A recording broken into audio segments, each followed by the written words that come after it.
August 13th, 1961. You go to sleep in your own bed. You wake up, and your city has been cut in half. Your family is on the other side, and there's nothing you can do about it. The Berlin Wall didn't just divide a city.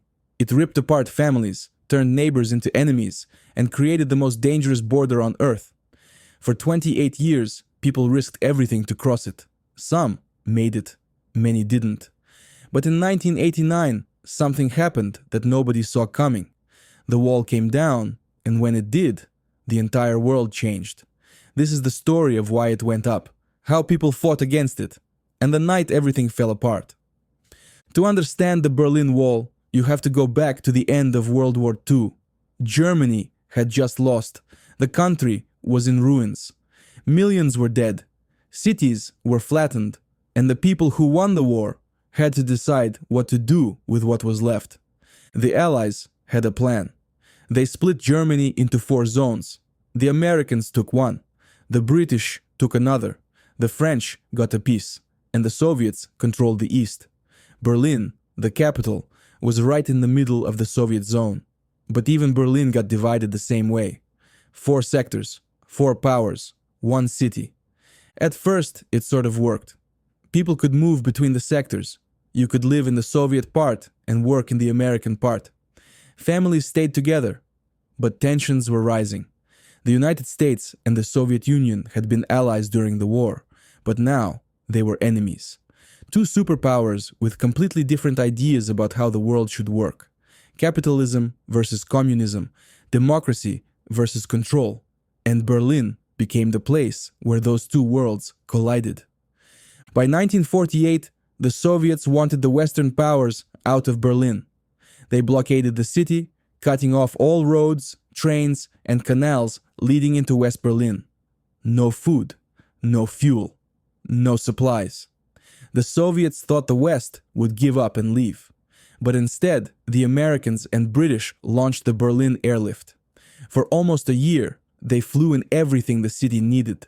Planes landing every few minutes around the clock. It was one of the biggest logistical operations in history. And it worked.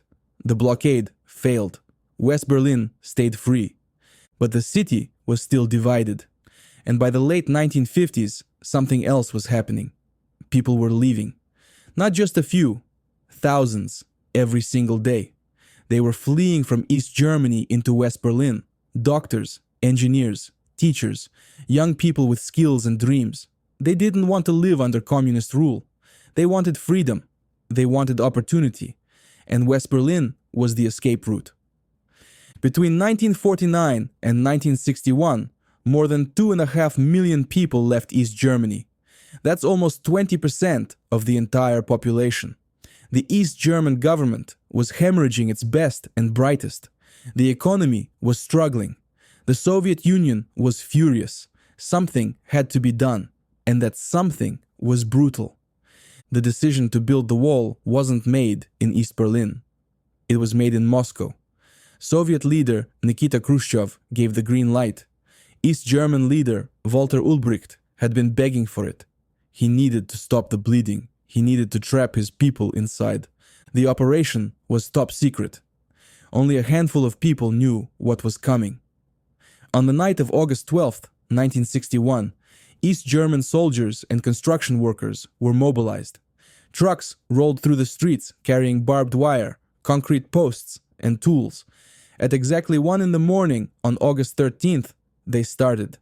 They blocked off streets with barriers. They tore up roads. They strung barbed wire across intersections. Subway lines were cut. Phone lines were severed. And people woke up to find their city split in 2. Families who lived a few blocks apart were suddenly in different worlds. People who worked on the other side couldn't get to their jobs. Students couldn't reach their schools. And worst of all, families were separated.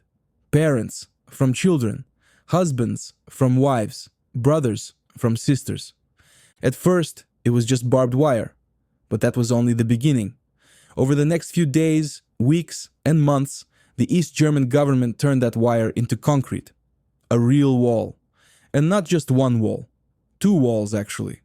With a death strip in between.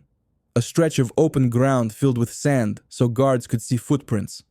Watchtowers every few hundred meters, spotlights, guard dogs, tripwires connected to alarms, and orders to shoot anyone trying to escape.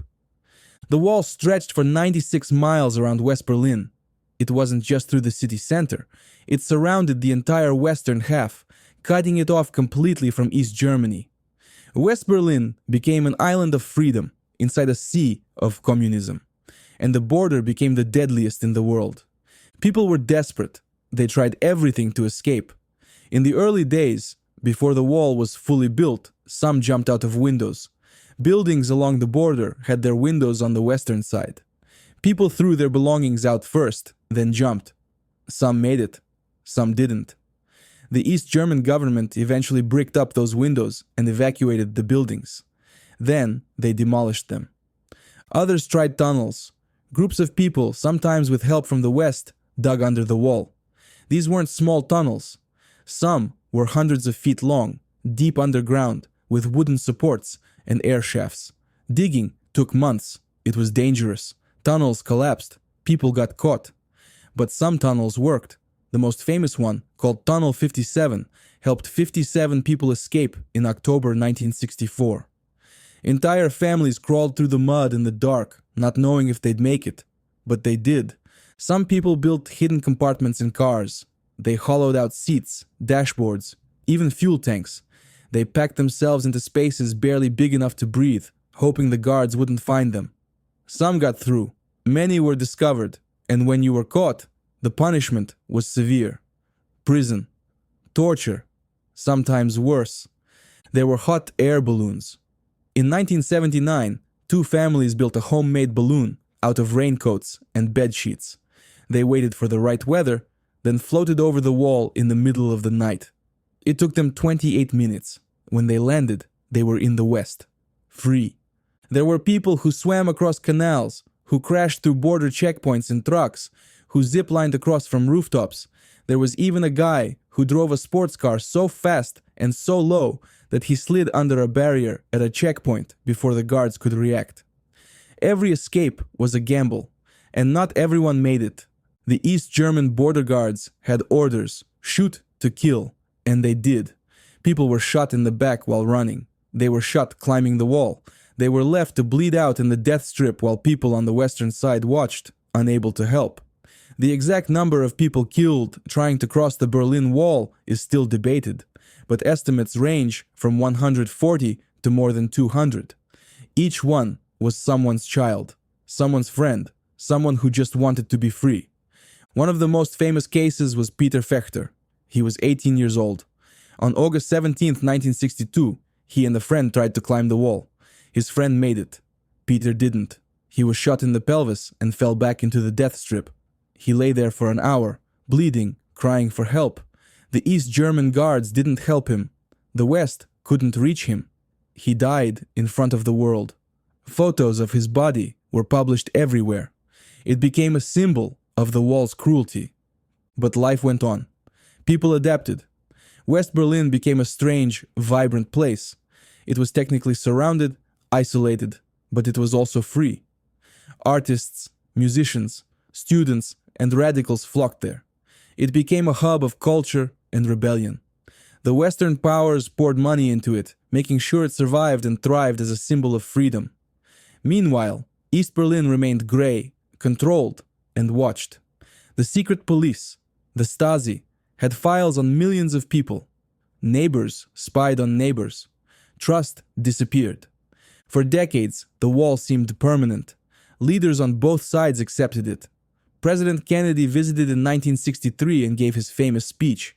He stood in front of the wall and said, "I am a Berliner. I am a Berliner." It was a message of solidarity. The wall was wrong, but it was there, and it looked like it wasn't going anywhere. But something was changing. By the late 1980s, the Soviet Union was in trouble. The economy was collapsing. The arms race with the United States had drained resources. The war in Afghanistan was a disaster. And a new leader, Mikhail Gorbachev, knew something had to change. He introduced reforms. Glasnost, which meant openness. Perestroika, which meant restructuring. He loosened control. He allowed more freedom. and that freedom spread. In Poland, the solidarity movement was gaining power. In Hungary, the government started opening its borders. People in East Germany were watching. They wanted change too. Protests started small. Prayer services in churches in Leipzig. A few dozen people at first. Then hundreds. Then thousands. Every Monday, more people showed up. They marched through the streets chanting, "We are the people." The government didn't know what to do. They couldn't shoot everyone. The world was watching. By October 1989, East Germany was in chaos. The government was paralyzed. Thousands of people were fleeing through Hungary and Czechoslovakia, which had opened their borders. The pressure was building. And then came November 9th. The East German government decided to ease travel restrictions. They drafted a new law allowing people to apply for exit visas. It was supposed to be a controlled release of pressure, but the announcement was botched. At a press conference that evening, a government spokesman named Günter Schabowski was asked when the new rules would take effect. He fumbled through his notes. He wasn't sure. He said, "As far as I know, it takes effect immediately, without delay." That was it. Those words changed everything. People heard the news on television and radio. Immediately, without delay. They didn't wait. They headed to the border crossings. Thousands of them. They demanded to be let through. The border guards had no orders. They didn't know what to do. They called their superiors. No one gave them clear instructions. The crowds kept growing. People were shouting, pushing. The tension was unbearable. At one checkpoint, Bornholmer Strasse, the guards panicked. They couldn't hold the crowd back. At 10:30 that night, they opened the gate. People poured through. They were hugging, crying, cheering. West Berliners rushed to meet them. Champagne bottles popped. Strangers embraced. People climbed on top of the wall, dancing, singing, hammering at the concrete with whatever they could find. Within hours, the wall was open at every checkpoint. People flooded into West Berlin. They walked the streets in a daze, unable to believe it was real. Families reunited after decades apart. People who had lived their entire lives on one side of the wall suddenly stood on the other. It was chaos. It was joy. It was history unfolding in real time. Over the next days and weeks, people attacked the wall with hammers, chisels, and pickaxes. They chipped away pieces to keep as souvenirs. Cranes and bulldozers arrived to tear down larger sections. The wall that had stood for 28 years was coming down. And with it, the Cold War was ending. The fall of the Berlin Wall didn't just reunite a city. It triggered a chain reaction across Europe. Within a year, Germany was reunified. The Soviet Union collapsed. Communist regimes across Eastern Europe fell. The map of the world was redrawn. And it all started with people refusing to accept the wall anymore. Today, pieces of the Berlin Wall are scattered around the world. Museums, memorials, private collections. Parts of it still stand in Berlin as reminders. The Death Strip is now a park. The watchtowers are museums. And where the wall once stood, there's now a line of bricks in the pavement, so people remember. The Berlin Wall was built to keep people in.